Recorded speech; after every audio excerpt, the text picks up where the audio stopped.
Hello, Craig Hill.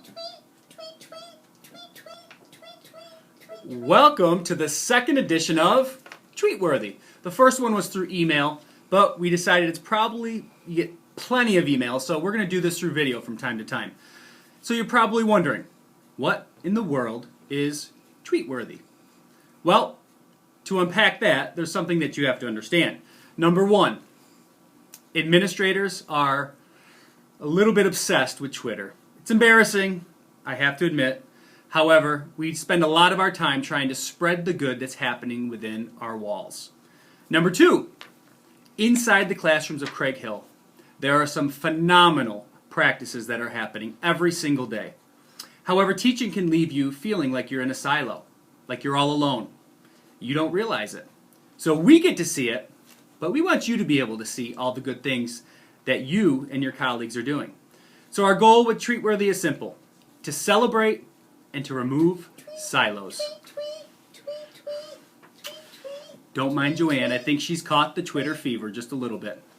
So for today's Tweetworthy, I'd like to point out a tweet that was shared with the Twitter universe on November 21st.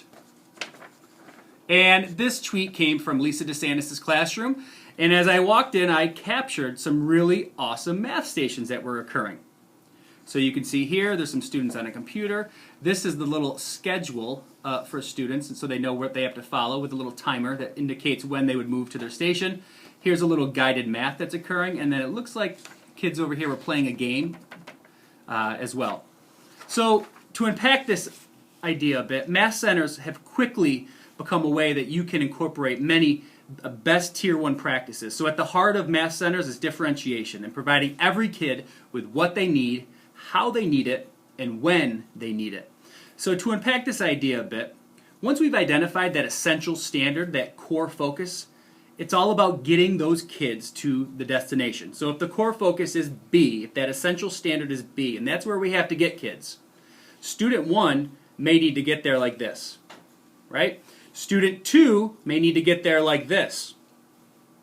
Student 3 may need to get there like this, and then like this, and then all the way to there. So it doesn't matter how we get them there.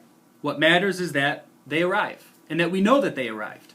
So math centers and stations allow us to do that. They allow us to change direction for each child and to allow the child to sometimes chart their own path.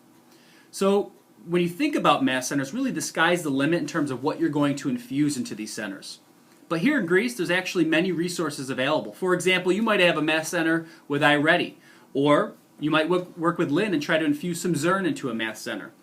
You might also, as the picture indicated, you might also do some guided math, which is a chance to really dig deep and do some explicit teaching with groups of children based on need, interest, or readiness.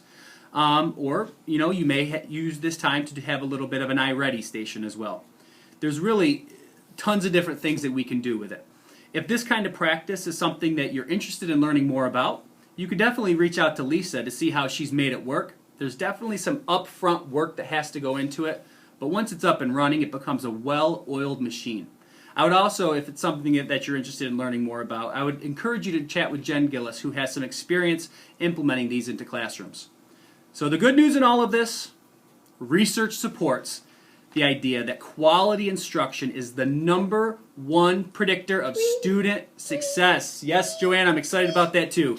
What we do every single day matters, which is why this moment was Tweetworthy.